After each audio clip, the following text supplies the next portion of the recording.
Hey, things getting all upset at me. Welcome back to yet another episode of the Tin Roof Podcast. We have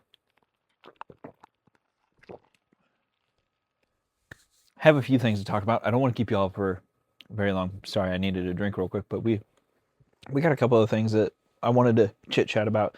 Uh, First of all, congrats to Takamoto Katsuda on his first ever WRC win in Kenya of all places. That's big. That's real big.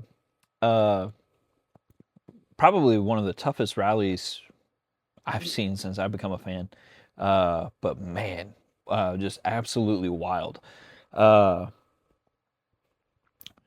no intercoms first stage. Had some other struggles. Ended up puncturing both tires on the jump that he's famous for. Or well, not that he's famous for, but one of the things that like he is known for. Taka Airlines with that jump there in Kenya. Underneath that tree. I don't know what kind of tree that is. I know it's not a Bobab because Bobab's more like. But anyway, uh, the thing just seemed to not be going his way. And it seemed like we were going to get another status quo from what we've seen for the past several years, or not several years, but recent history of Solberg, Evans, Ogier fighting it out at the front. And then all of a sudden, on a road section, after a really drenched stage, we see two alternators fail on Toyotas, and Evans has a damaged right rear that basically comes unattached from the car. And all of a sudden, boom, game on. And then the door was wide open for Taka. He was right there. It was a lockout at one point of 1, 2, 3, 4, 5 Toyotas. But then a couple of the Hyundai guys got in front of Paiari, and it seemed like it was going to go great from there. Just crazy, crazy events. And Taka was able to hold the lead from then on. And boom, here we are. Winner's circle. Podium, whatever. And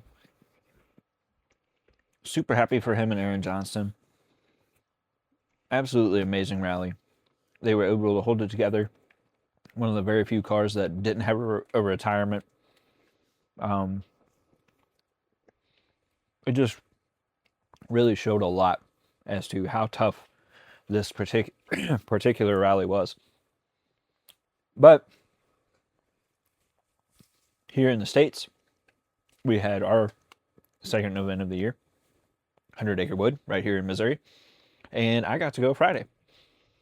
Was very blessed to be able to get off work a little early and go try to do what we could to enjoy the evening. And we definitely did. Saw some great rallying and saw some really cool cars. I'm a big fan of the retro cars. Never realized like how big of a fan I am of the retro cars, but to see them old school Mark IIs and the Ford Capri and the Beetle, and there was an Audi Quattro there, which an Audi Quattro is one of my favorite cars. This one was like one of the A1 wagons or whatever. Super, super cool. Loads of fun. Had an absolutely great time. Travis ended up winning the event, but there for a while, Rally 3, I don't know how to pronounce the name of the car brand, Clio, was holding the lead. Won stage 4 outright, actually. And so, like, they worked on some shift lights on the Subaru and was able to get it kind of adjusted. Toyota's debut here in the U.S. with a manufacturer team. And car's quick. Seth shows a lot of promise, in my opinion. Topi's a great co-driver. It's being overseen by one of the best co-drivers in recent history, if not all of history, because Yanni's good. And obviously they've got a lot of really good guys around them. Some of the other Finnish guys were there working with the team. Like they came to play. Like they're serious. They're not messing around. And it was just cool, top to bottom. Travis won. Gruska took second, and third was Tom Williams with the Skoda. Getting to see Escoda in person was super, super cool and definitely on the to-do list. Vivian Campbell, got to watch him rally. Hope to eventually have Vivian on the show because he'd be a perfect fit. That being said, I've covered most rallying stuff that I wanted to for this episode. Trying to keep this one kind of shorter today just because I've got a few other things that I need to take care of, plus wanting to like kind of chill. We got potential storms coming in. I've been really trying to do like batch stuff, and I've actually got an episode recorded to drop next week. But I've really been enjoying doing the interviews. I know most of them have been with Rally guys. The next one's a comic book guy. It's actually Greg from Sierra Nova is returning as a guest. And so there's that. But the idea is to eventually hopefully have a few artists on here. I've been trying to look whenever I have free time, which free time has been very infrequent here lately, which is also why I haven't been able to post as much, or like do as many podcasts. However you say that, I don't know. But really been working hard at trying to cover all my bases. And the goal for 2026 is to bring attention to rallying. And so that's going to continue to be the goal. I love the sport. It's very much a tin roof thing because tin roof is more than just music. We proved that early on with some of our earlier episodes, even like doing like that deep dive on short course racing that we did last year. Yeah, last year, because last year was the year that they were talking about bringing short course to the Met 400.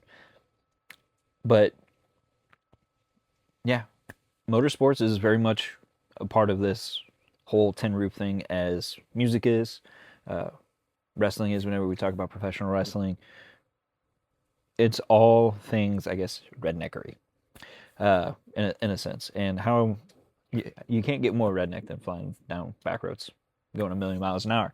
That being said, I did, before we moved on to music, want to discuss the entry list for Croatia, because I have not had a chance to discuss that yet. So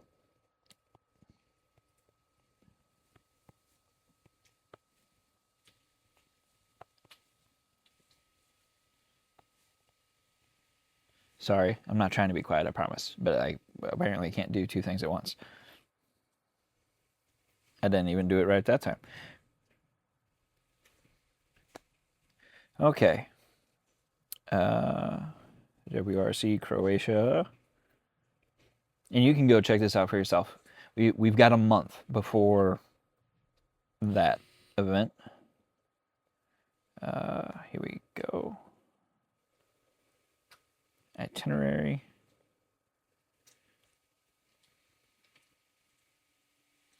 Rally information. Croatia, watch live. Key facts, service park. They moved to a different part of the country. They're down more off of the coast, if I remember correctly. I'm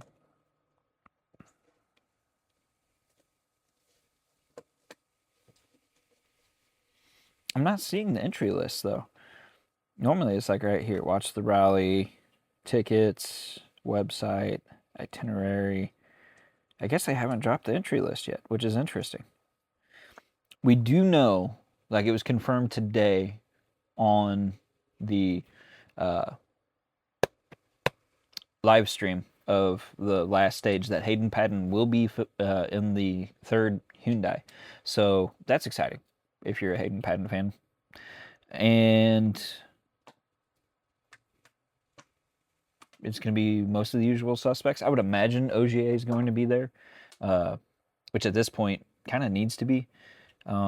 Points are getting really interesting already because there's only 8 points between Evans and Solberg, and then Taka's only 3 points behind Solberg.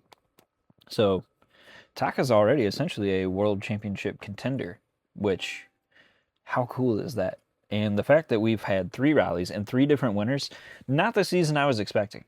I was pretty much thinking, okay, OGA would win the first one, then we'd see Evans take the next 2, much like a couple years ago. And then when Solberg won the first one, I was like, okay, so then we'll see Solberg take the second one. And then whenever Solberg didn't take the second one, but Evans took the second one, I was like, okay, we'll see Evans take Kenya. Although Solberg was definitely a potential for taking Kenya because he's done it in a rally too, been amazing in a rally too. And so I thought one of those 2 guys. And I've really expected, and not that we're out of this woods yet, I really expected a Evans OGA Solberg show. Not a problem with it. Whenever you're at a top level and a top level piece of machinery, that kind of stuff happens. How about Formeau's pace, though? Formeau is insanely on fire. And, I don't want to just talk about WRC. I feel like I'm not doing the ARA any justice. And they are my home country's promotion or association. So I definitely want to talk about them some more. Because those guys, all those guys have a lot of pace. And it really is anybody's championship. Anybody from Rally 2 to the limited 4-wheel drive, even in open 2-wheel drive, I could honestly see, after watching his pace, Matt Nikinen being on top of a podium. They're all amazing. Anything can happen in rallying. And one of the things that I think was such a big benefit to this weekend, to where it was really such a back and forth battle. I don't know how many times the lead changed, because at one point it was Sean Johnson, at another point it was Tom Williams, at another point it was Patrick Gruska, but Leah Block was right there too, in like second and third, and then like fourth. She would like go up and down, and she even won a stage. Any of those guys plus Travis. And then if you throw in some other guys in the mix as the year goes on, Seth's only going to get better. He was finishing in the top 5 on several stages in his first rally. Who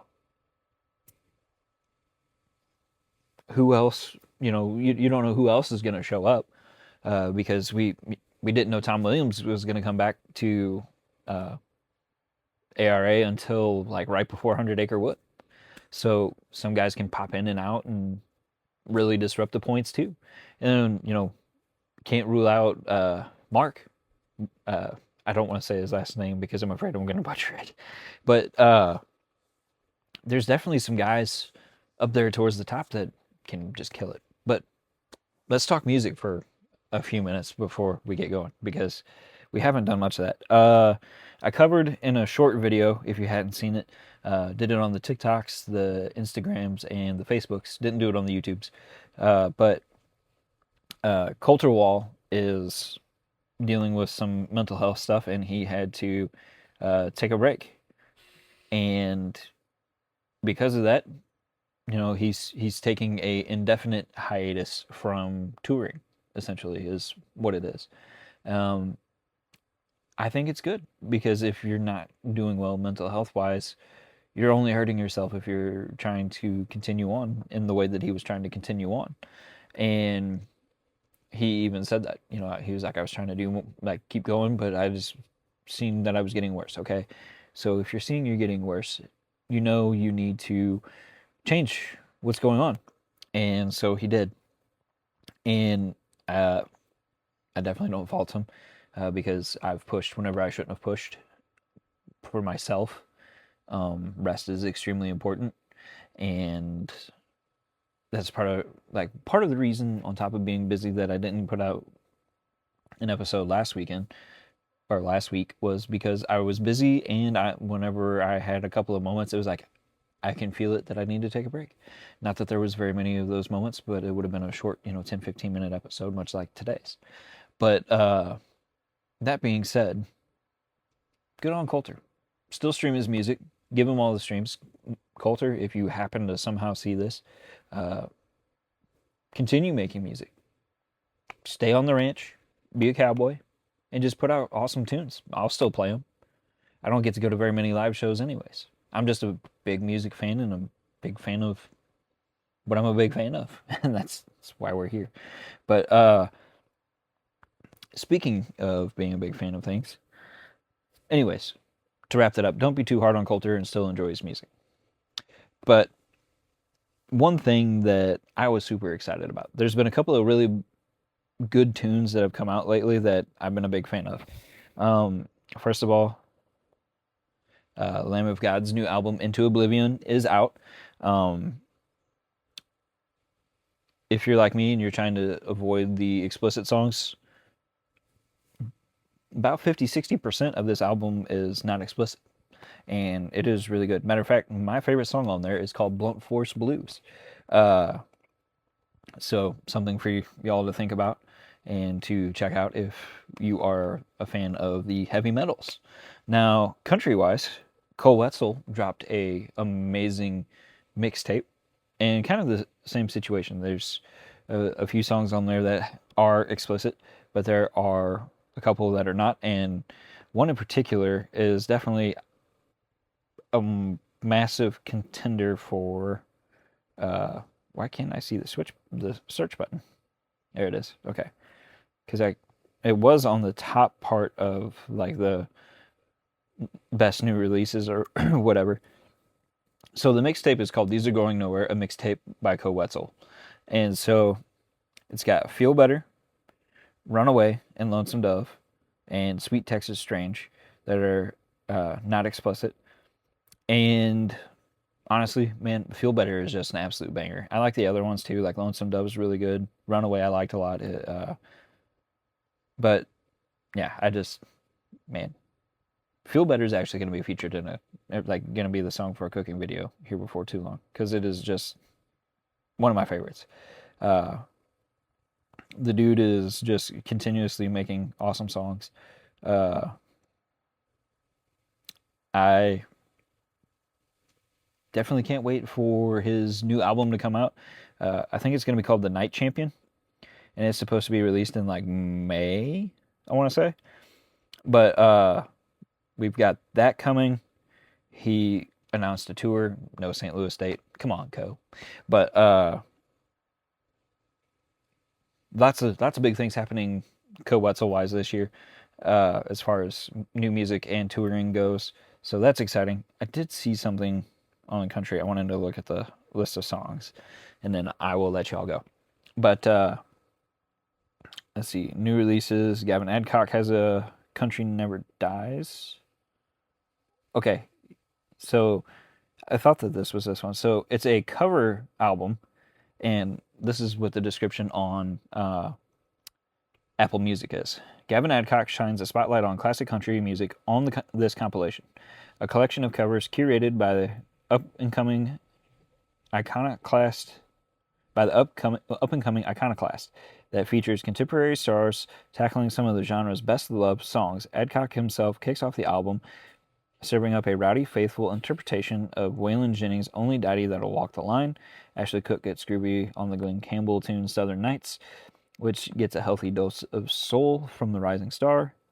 There are a couple of curveballs in the mix too, like Hudson Westbrook's standout rendition of the Pointer Sisters' Slow Hand, on which the Texas star flips the narrative and offers himself as the man with the titular soft touch.